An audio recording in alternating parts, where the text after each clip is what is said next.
So Siri, Alexa, driverless cars, robots, supercomputers are all built on it. Its presence in every part of our lives and can increasingly predict how we are going to behave, how we think, how we react. But what exactly is artificial intelligence? The term is believed to have been coined back in the mid-1950s. Well, according to the Oxford English Dictionary, it's defined as the theory and development of computer systems able to perform tasks normally requiring human intelligence, such as visual perception, speech recognition, decision-making, intuiting human emotion, and translation between languages. In short, a large part of what makes us human. But is it always a force for good? And is there a looming war between humans and machines? Well, our Impact Minds panel today are Professor Sir Peter Donnelly, CEO of Genomics and Professor of Statistical Science at the University of Oxford. In Paris, Dr. Stephanie Hare, technology researcher and analyst, and also from Singapore, Professor Chan Su Han, chief scientist of AI Singapore, a national program in artificial intelligence, and he joins us from Singapore. Now, welcome to you all. Professor Hawken, before he died, said that AI could be the greatest event in civilization, or the worst. It could effectively mean the end of humankind. That's a pretty dystopian view, and I wonder, Professor Sir Peter Donnelly, if I could just get your response to that. It's very interesting, actually, and of course there are a range of views on this, as in any subject. At the moment, AI is good at doing very specific things, very well characterized problems where there's lots of data that it can attack and use. It's a long, long, long way away from being able to put together the range of things we can do as humans when we think. There's controversy in the field about whether it will ever get to that, but if it does, it's a long, long way off. In the short term, there are huge opportunities around the positive things that AI technologies can do. There are challenges as well, and things we need to think about as a society as they develop. And we're going to come to those in a bit more detail in a moment. Professor Chuhan, what are your thoughts about that comment from Professor Hawking? It's absolutely right that AI has become so exciting now, and we're in that exciting times that it's almost how has become the competition between countries as they pursue AI advances. And of course, and it's not just limited to big countries like US and China. Here in Singapore, we're also very, very eager and prepared to build up our AI talent in providing services of all kinds using AI-enhanced technologies. Okay, and just a brief comment from you, Stephanie, on that as well. I mean, we've heard how exciting it is, but what about that more dystopian projection as well? I think what we've just heard from both of the speakers illustrates exactly the dilemma, which is that there's both the great risk of AI and there's the incredible opportunity. And therefore, what we really need is to have a really good ethical and regulatory framework in place, backed by peer-reviewed research and consultation with the public, so that there's democratic accountability at all stages with something that is so powerful. Okay, right, let's look into the detail of AI, where we are, how far we've got. Professor Donnelly, I mean, how is AI, artificial intelligence, changing science at the moment? Give us some examples. It's having a big impact in many different ways. AI approaches, a particular version of that called machine learning, really, really good and really powerful where there's lots and lots of data. So in certain sorts of problems, that's the case, had big impact in astronomy. My own area is about using AI and in particular genetics in medicine. So one challenge is in drug discovery. At the moment, the drug discovery industry spends $200 billion a year finding new targets for drugs, and 90% of them fail. So the combination of AI and genetic information gives us a whole new way of tackling that problem. And so is it able to exciting. look at empirical evidence and basically, just because it's so much faster than humans looking at things, able to do that through an algorithm which speeds the whole process up? Or is that too simplistic a view? Of course, there are many pieces in the chain from an idea to a drug, and AI can help at different parts of that. In the early parts, so our work, for example, in genetics, it's actually about combining the skills people, and it's often this way, it's about combining the skills people have with the complementary abilities of AI and machine learning approaches. Okay, Professor Suhan, just on that point about how science, how life has been improved thus far, give us some examples as far as your research is concerned. Yes, let me just give a few examples. First is banking, finances. Very soon, your investment advisors are most likely to be algorithms, and in many ways they are already. law, the practice of law. Much of these case studies can now be done using natural language processing, comparing cases, and come up with even better arguments sometimes than human beings. Last but not least, medical doctors.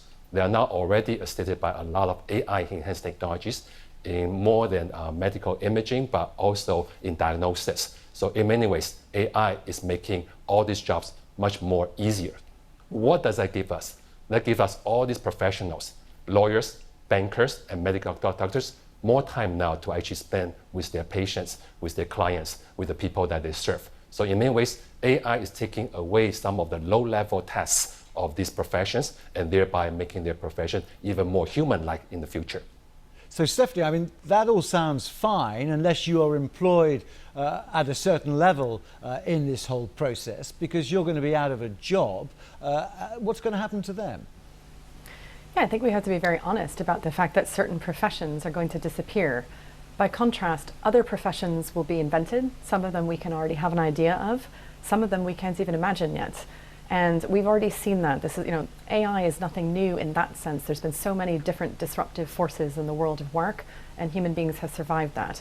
I think what is tricky about AI is how fast this is coming and the scale at which it is coming. It's going to be, within a matter of probably 5 to 10 years, really transforming. Already when you go to certain grocery stores or certain transactions that you do, you're not interacting with a human as much anymore. And we also haven't decided if we like that, by the way. There's a lot of so-called low-level tasks that are still part of our society that might have other values that we don't appreciate until we lose them.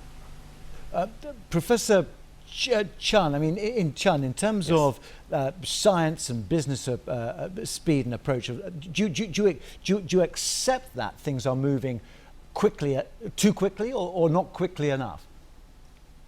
They are moving quickly. Quickly enough or not quick enough really depends on how we educate our people. I like to think of AI development more than developing the technologies, but also developing our people. As I was said earlier, that is, as AI replacing some of these low-level tasks, you will make these professionals even more closer to human. Can we take advantage of that? Also, can we educate our citizens, our workforce, and just about everyone in the society to be more and more aware of AI, to be more and more aware of the impact that AI is already making on how we transact, how we do our daily business. With more education, with people more knowledgeable about the impact AI is already making, I think the world will be just fine. Professor Donnelly, I mean, as far as you're concerned, I mean, we're quite far behind in terms of the medical benefits and developments on this front. But do you take on board those arguments, those fears perhaps, that actually as more research is developed in terms of genetics and things like that, the way that human life can be controlled, predicted, used by insurance companies and business will change, and that's not necessarily a force of good? I absolutely agree with the general concerns. And in fact, I think, and the Royal Society in the UK has recently called for this, I think our societies need to realise that they have a very critical role as active stewards of this process. There's a version of the world where we just let it play out, and that will have a lot of consequences, some of which we can anticipate and some of which we can't. I think what we need to do as societies, as Stephanie was saying, is to say, here's the general direction, there's lots we can't predict. Which of these things are we happy with? Which ones are we less happy with? Where might there be problems, and where do we see the trade-offs? So I think as societies globally, and certainly in the UK, we need to be much more active in that stewardship program. But on that stewardship program, how do you regulate something like this, which is controlled by big data companies, big companies, Apple, Google, Facebook, and others, who are using raw human experience for data, which is then being sold? I think it's actually different in different application areas. So where AI approaches are employed in transport, we have a regulatory framework in place currently. I mean, a very strong regulatory framework for the aviation industry. We have something similar for cars and so on. So there's one set of issues there, and there are some frameworks in place. In my own world, which is AI applied in medicine, there are very good frameworks there with a long history of thinking about new technological developments, whether it's new types of X-ray machines or new drug therapies and so on. There's a really, really well-developed regulatory framework. It needs some tweaking to make sure it copes well with this new set of problems. So there are some areas where that framework is in place. The sorts of area you were talking about, which is the way we kind of interact with AI through our phones and so on, and data is collected on us, that isn't somewhere where there's an existing framework, and I think that definitely needs thought. Okay, if you're just interested in this debate, just worth pointing out that you can tweet your ideas and views in. I'm on at BBC Tim Wilcox, and we can put some of your views and questions to our panellists today. Professor Chun, just looking at who controls this, how society can be controlled as well. I think China's allocated $160 billion to facial recognition and other techniques as well. There is a danger there, isn't there, when state actors perhaps will not show any transparency in quite what they know and how they can tilt or nudge people into behavioural patterns. That's something that we can definitely discuss a bit more, and I think more dialogue needs to happen. And I also agree with your earlier point on that we cannot leave this just to the big corporates. There are already examples that these big internet companies in a way are failing us. So it comes back to this. We as humanity, we as society, how do we prepare for ourselves for such possible invasions of either privacy or other concerns? Really, education would be a good way to start. As I mentioned earlier, if we make our citizens more and more aware of AI, and then together as a whole, we can be more and more resilient. Call that fake news, call that misinformation. And as of today, already there's more misinformation on the internet than there's true information. So if we can educate our people as they go along, maybe then we can all together make ourselves more resilient to what negative impact AI may bring about, but also to embrace the positive impact as we come along. But isn't the problem, Stephanie, that so much of this is really unregulated? It is the Wild West. There is so little legalistically that people can hang on to. Even terms and conditions, which we all whiz through and say, yes, I agree to get the latest app. Do we know what we're actually committing ourselves to? No, I mean, you're absolutely right. We have no idea what we're committing ourselves to. In the United Kingdom, the Information Commissioner's Officer has an executive who said that clicking on I consent is one of the biggest lies on the internet. And I think facial recognition technology is a great example of how we're not regulating technology that could be useful, but that is definitely dangerous if it's not checked. And the United Kingdom is a liberal democracy. We might not expect China, for instance, to have great protections on privacy and civil liberties because it's authoritarian. The UK, or the United States, which is also going gangbusters on using facial recognition, those are both liberal democracies.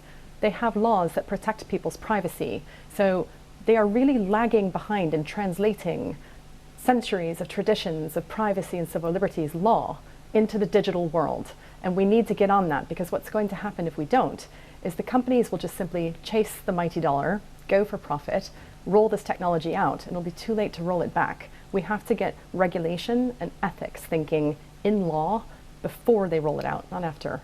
Yeah, and just on that point, a patient's relationship, Professor Donnelly say, with his doctor or consultant used to be confidential. With AI and this sort of spread of data now, that won't be confidential, because that can be fed out to thousands of other people who are interested in using that data for their own ends. It's a very good point, actually, and there's something both special and really important about an individual's personal data about their health records. There is huge potential for that to be used for research, and in fact, in the right frameworks with consent from the individuals, it's already used. And in my own field of genetics, there's been a revolution in the last 15 years in our understanding of the genetic basis of human diseases. That will continue to feed through into our ability to make much better assessments of which individuals are at higher risk of this disease or that disease. I think actually what we need is a responsible and nuanced discussion with the individuals, with the patients. Most of them, I think, and there have been a number of surveys to this effect, most of them see it as a trade-off. There are benefits if the information is used for research in the right way, and most patients, particularly most people who are sick, are very happy for their data to be used to help others. But we need the right framework. We need to have that nuanced debate, and we need the right frameworks in place to protect the privacy. Okay, we're running out of time. A line just from you each, if I may. Stephanie, what would be the one thing you'd like AI to be able to achieve that it hasn't done yet and might never be able to do? And the same question to you, President Chun. Ooh, I'd love to see AI help us figure out climate change so that we can save our planet. I think that's going to be a really exciting challenge for this technology. Okay, Professor Chun? I would like to see AI make us better human as we go along. Pithy. I'm not sure if that's true. Professor Donnelly? I think I'd pick another global challenge, which is food shortages and issues around food and water supplies. There's another area where there's huge potential for AI to make a massive difference globally. But the problem is at the moment that actually it is business, isn't it? It is a capitalist force, and that needs to be changed.